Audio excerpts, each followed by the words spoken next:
أنفسنا ومن سيئات أعمالنا من يهدihillahu fala mudhillalah. Salawat serta salam kita curahkan kepada baginda kita Nabi Muhammad SAW.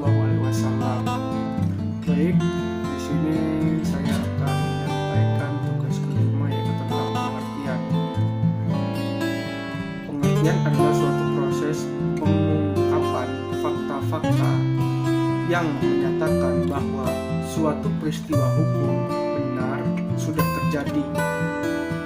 Oleh Abdul Qadir Muhammad, 2008 125, dan oleh Haji Zainal Ashikin 2005 nomor 98 menyebutkan pembuktian merupakan cara untuk menunjukkan kejelasan perkara kepada hakim supaya dapat dinilai apakah masalah yang dialami penggugat atau korban dapat ditindak secara hukum. Oleh Sudikno Mertokusumo tahun 1982 nomor 105 menjelaskan bahwa pembuktian secara yuridis tidak lain merupakan pembuktian historis. Pembuktian yang bersifat historis ini mencoba menetapkan apa yang telah terjadi secara konkreto.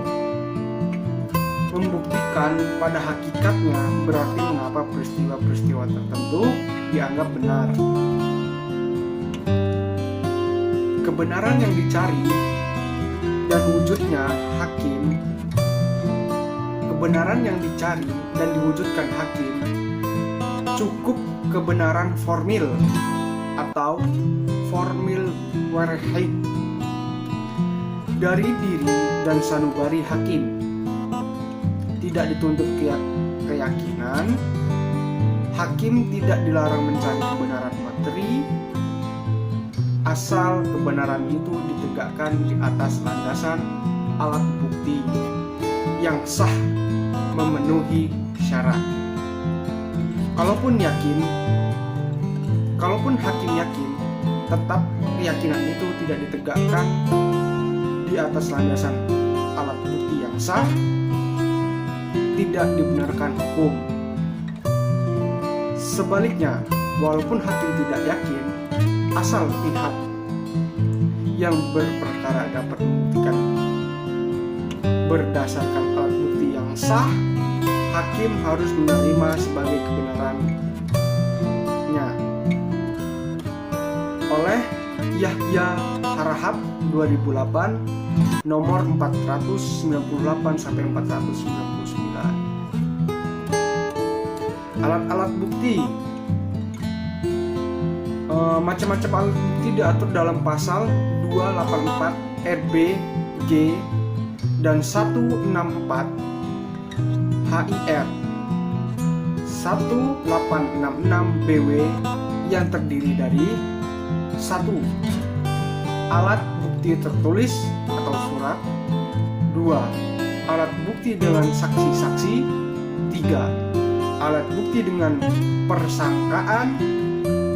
4. Alat bukti dengan pengakuan. Dan yang kelima ada alat bukti sumpah. Dalam praktek peradilan perdata, di samping 5 alat bukti tersebut, di atas dikenakan pula macam-macam alat bukti lain, yaitu 1. Pemeriksaan setempat, dan yang kedua ada keterangan ahli. Alat bukti yang tertulis atau berupa surat ada 3 macam alat bukti tertulis, yaitu akta otentik. Akta otentik adalah suatu tulisan yang dibuat dengan sengaja untuk dijadikan bukti tentang suatu peristiwa dan ditandatangani oleh pembuatnya atau ditandatangani oleh pembuatnya oleh Ridwan Syahrani 2009 nomor 91. Yang kedua ada akta di bawah tangan. Akta di bawah tangan dibuat oleh pejabat umum dan atau dibuat oleh dan atau tidak dibuat di hadapan pejabat umum. Demikian pula bentuknya bebas, tidak ditentukan bentuknya secara spesifik dalam peraturan perundang-undangan. Yang ketiga ada alat bukti tertulis atau surat bukan akta. Surat-surat yang berupa memenuhi kriteria sebagai alat bukti tapi tidak memenuhi syarat untuk dapat dikategorikan sebagai akta. Yang kedua, alat bukti dengan saksi atau kesaksian. Kesaksian adalah kepastian yang diberikan kepada hakim di persidangan tentang peristiwa yang disengketakan dengan jalan pemberitahuan secara lisan dan pribadi oleh orang yang bukan salah satu pihak dalam perkara yang dipanggil di persidangan oleh Sudikno Mertokusumo 1982 nomor 128. Yang ketiga, alat bukti persangkaan. Persangkaan berupa alat bukti yang tidak langsung yang dapat dibedakan menjadi dua. Satu, persangkaan undang-undang atau persangkaan berdasarkan hukum atau wettelijk vermoeden. Pada persangkaan berdasarkan hukum ini, undang-undanglah yang menarik kesimpulan terbuktinya suatu peristiwa yang ingin dibuktikan dari suatu peristiwa lain yang sudah terbukti atau sudah terang nyata. Yang kedua ada persangkaan berdasarkan kenyataan atau persangkaan hakim feitelijke vermoeden atau rechtelijke vermoeden.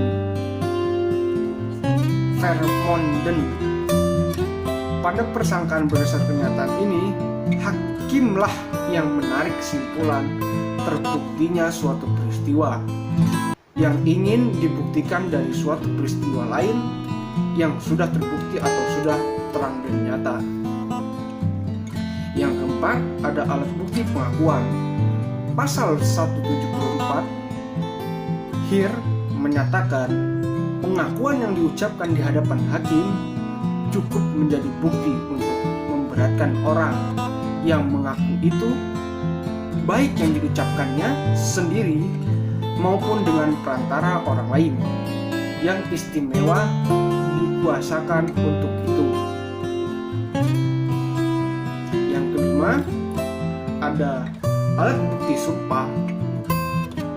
Dalam RBG atau HIR mengenal 3 macam sumpah, yaitu pasal 182 RBG dan pasal 155 HIR mengenal sumpah pelengkap atau supplementoir dan sumpah penaksiran atau estimatoir. Sedangkan pasal 183 RBG dan pasal 156 HIR mengenal adanya sumpah pemutus. Dengan mengucapkan sumpah, maka yang mengucapkan sumpah itu dimenangkan oleh hakim. Yang keenam, pemeriksaan setempat atau descent. Pemeriksaan setempat dapat didasarkan pada pasal 180 RBG dan 153 HIR yang menentukan ketua jika dipandangnya perlu atau bermanfaat dapat mengangkat suatu atau 2 orang komisaris untuk dengan dibantu oleh panitera mengadakan pemeriksaan di tempat agar dapat tambahan keterangan. Pemeriksaan setempat tidak termasuk salah satu alat bukti yang disebut dalam pasal 284 RBG, pasal 168 HIR, pasal 1866 BW. Namun demikian, karena tujuan pemeriksaan setempat adalah untuk mendapatkan kepastian tentang peristiwa ataupun objek yang menjadi sengketa, maka fungsi pemeriksaan setempat dapat didekatnya adalah sebagai alat bukti. Yang ketujuh ada keterangan ahli atau eksperentis. Pasal 181 RBG atau pasal 154 HIR menentukan jika pengadilan negeri berpendapat bahwa persoalannya dapat diungkapkan dengan pemeriksaan oleh seorang ahli, maka ia atas permohonan para pihak dapat mengangkat ahli atau pengangkatnya karena jabatan. Keterangan ahli itu berupa pendapat atau kesimpulan berdasarkan pengakuan atau keahliannya yang dikuatkan dengan sumpah. Namun demikian, hakim tidak diwajibkan untuk menuruti pendapat ahli tersebut. Sekian, mungkin itu saja yang bisa saya sampaikan. Kurang lebihnya saya mohon maaf, kepada Allah saya mohon ampun. Wabillahi taufiq wal hidayah. Wassalamualaikum warahmatullahi wabarakatuh.